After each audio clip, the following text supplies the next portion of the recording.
This week has seen further clashes along the Gaza Strip between the Palestinians and Israel. We review this in the light of Bible prophecy and consider how accurate the prophets of old have been in describing the current tensions in the region. Welcome to the Bible in the News. This is Matt Davies joining you.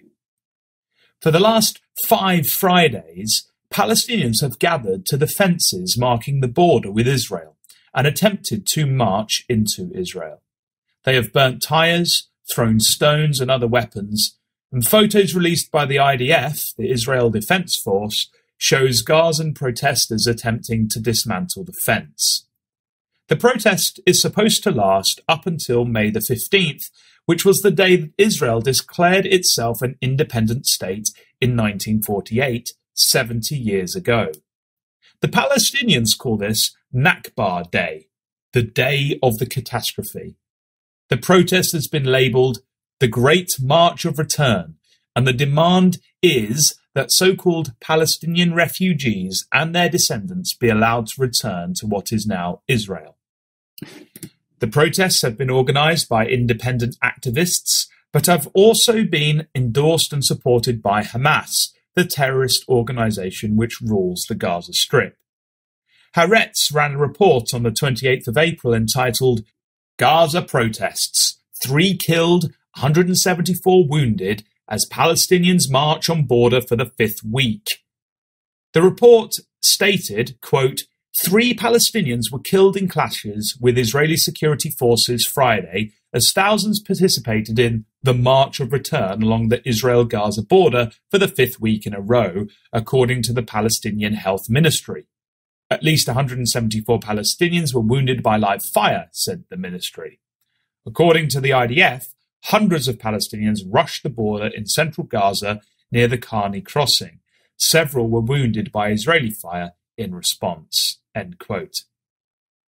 The Times of Israel also ran a report entitled IDF says hundreds try to breach Gaza fence, 3 killed, over 300 hurt in clashes. In it, it states, quote, the Israeli army says its troops only open fire at demonstrators who engage in violence or who attempt to breach the barrier separating their territory from Israel. Palestinian videos have emerged that purport to show soldiers shooting protesters who did not pose a threat. The army has accused Hamas of fabricating video footage or releasing only partial clips. The military also says Hamas is using the protests as cover to damage the border fence and prepare to infiltrate and carry out attacks. End quote. Tensions are high and are set to escalate then as we approach Israel's Independence Day.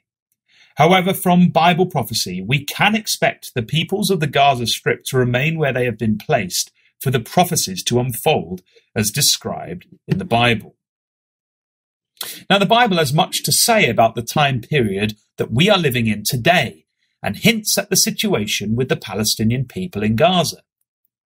According to the prophets, at the time of the end and of Christ's return, there is to be a hostile people to the west of Israel, dwelling along the coast. Consider this prophecy which speaks of the return of the Lord Jesus Christ, the son of David, who was the son of Jesse. And in that day there shall be a root of Jesse, which shall stand for an ensign of the people. To it shall the Gentiles seek, and his rest shall be glorious. And he shall set up an ensign for the nations, and shall assemble the outcasts of Israel, and gather together the dispersed of Judah from the 4 corners of the earth. But they shall fly upon the shoulders of the Philistines toward the west. They shall spoil them at the east together. They shall lay their hand upon Edom and Moab, and the children of Ammon shall obey them. Isaiah 11, verses 10 through to 12. Now, this prophecy is yet to occur. It speaks of the future when Jesus Christ has returned and is setting up his kingdom in Israel. We learn here that as Israel return, they will fly upon the shoulders of the Philistines toward the west. It would seem, therefore, that this is a prediction of a people to the west of Israel who are hostile to them.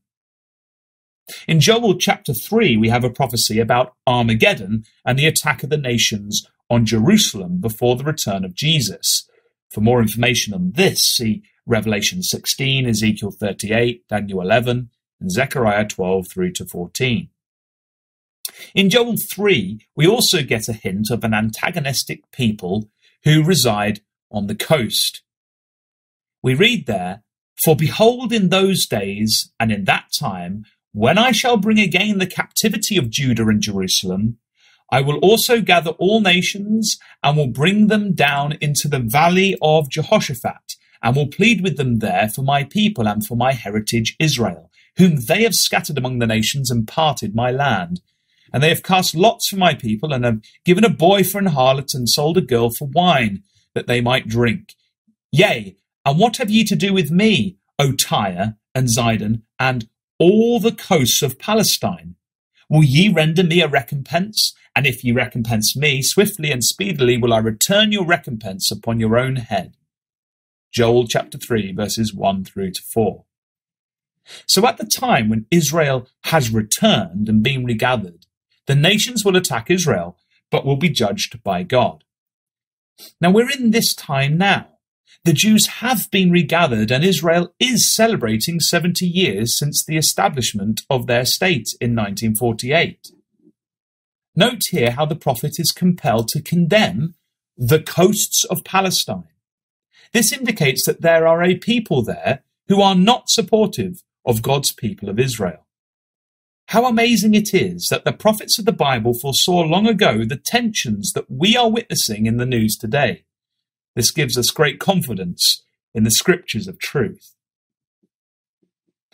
The prophecy of Ezekiel chapter 38 sets out a picture of the time just before the attack of the nations on Israel. In it describes Israel as being at peace. It mentions the land of unwalled villages, and the people as them that are at rest, that dwell safely, all of them dwelling without walls and having neither bars nor gates. Ezekiel 38 verse 11. It would appear therefore that somehow a temporary peace is to be reached with Gaza. How will this come about, we wonder? Well, current events with America could prove to be the key. In December last year, Donald Trump famously declared that America was going to recognize Jerusalem as the capital of Israel. This caused international uproar. However, it would appear this was done to help further peace talks, as it has taken the question of Jerusalem off of the table as far as America is concerned. On April the 2nd, Haaretz ran an article entitled "White House Officials Tell Haaretz Peace Plan Still on the Agenda and Could Surprise Skeptics." In the report, it stated that, quote, "The Trump administration thought recognizing Jerusalem as Israel's capital would ultimately push the process forward." End quote. The report states that although the Americans knew that recognition of Jerusalem would cause initial anger on the Palestinian side, later down the road it would make negotiations easier for peace. Apparently the Americans have been speaking with Saudi Arabia and have a plan which they are putting together. On Saturday, the 27th of April, the Jerusalem Post ran an article entitled "Abbas Sets Conditions for Hearing Out Trump's Anticipated Peace Plan." Within it stated, quote, "Multiple White House officials have recently said the Trump administration is finalizing its plan to resolve the Israeli-Palestinian conflict." End quote. So we watch and we wait as we see world events bringing the nations into position just as the Bible predicts. These events herald the soon return of Jesus Christ and the establishment of God's kingdom on the earth. This has been Matt Davies joining you for another Bible in the News. Join us again next week, God willing.